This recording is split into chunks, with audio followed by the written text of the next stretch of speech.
Jeudi 25 novembre 2021, il est environ 10 heures quand les agents recenseurs sont sur place à la résidence du président de la République Alassane Ouattara dans le cadre du recensement général de la population et de l'habitat pour l'année 2021.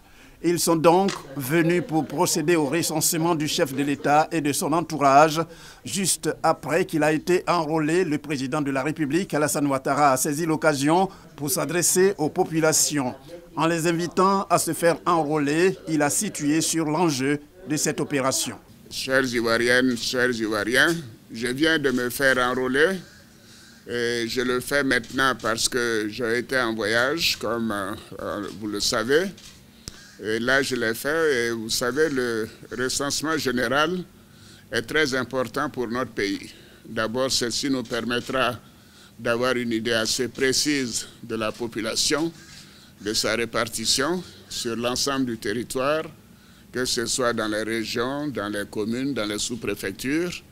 Et également, sur la base de ce recensement, nous pourrons procéder à la réévaluation du programme national de développement pour faire les investissements nécessaires en fonction de la densité de la population et nous assurer que partout nous avons tenu compte des desiderata de nos concitoyens. Donc je vous invite vraiment à vous faire recenser. C'est très important pour notre pays, c'est très important pour le gouvernement.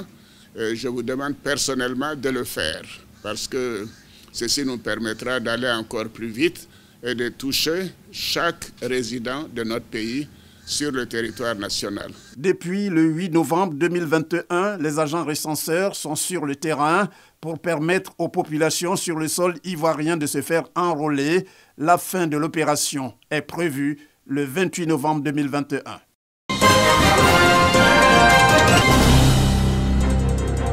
Ces étudiants en droit des universités Peleforo Gonkoulibaly de Korogo et Félix Houphouët-Boigny de Cocody s'affrontent dans un exercice de plaidoirie. Face à un jury, ils sont mis en situation d'apprentissage pratique dans un procès. C'est la finale du concours national en droit international humanitaire. Il faudrait savoir que selon l'article 3, comment au Après 2 heures de débat, l'université Peleforo Gonkoulibaly est déclarée vainqueur. C'était particulier parce qu'on n'apprend pas effectivement dans les universités comment monter une plaidoirie, comment construire la démarche dans le cadre d'un procès. Ça a été instructif. Nous avons appris beaucoup de connaissances théoriques que cette finale nous a permis de pouvoir mettre en œuvre dans un cadre beaucoup plus pratique. Ce concours vise la promotion du droit international humanitaire dans le milieu académique.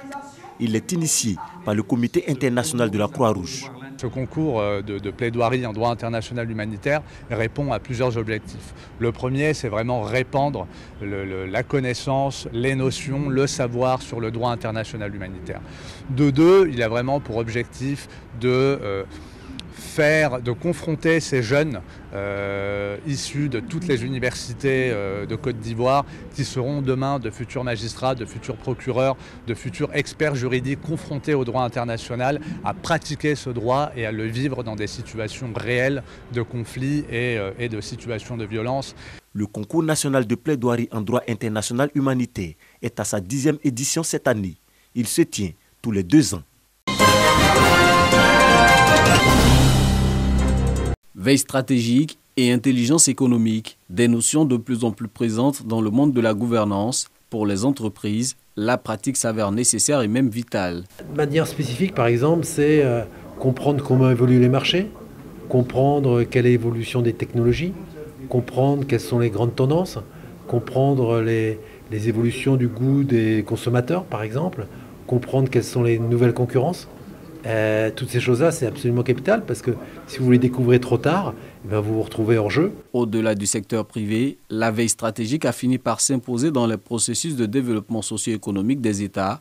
En Côte d'Ivoire, le gouvernement s'est doté depuis 2015 d'un mécanisme institutionnel de veille stratégique adossé à la 4e étude nationale prospective dénommée Côte d'Ivoire 2040. Place désormais au renforcement de capacité des agents du ministère du Plan pour la mise en œuvre de ce mécanisme.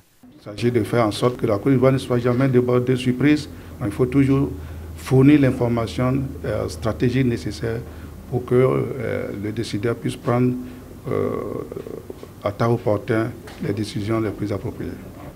En tant que chercheur, ce sont des méthodes que nous essayons d'analyser, parfois même de construire pour les adapter aux réalités de notre pays. C'est un atelier riche en informations, riche en renseignements, qui nous a permis d'avoir une vue différente sur la collecte, le traitement et la diffusion de l'information.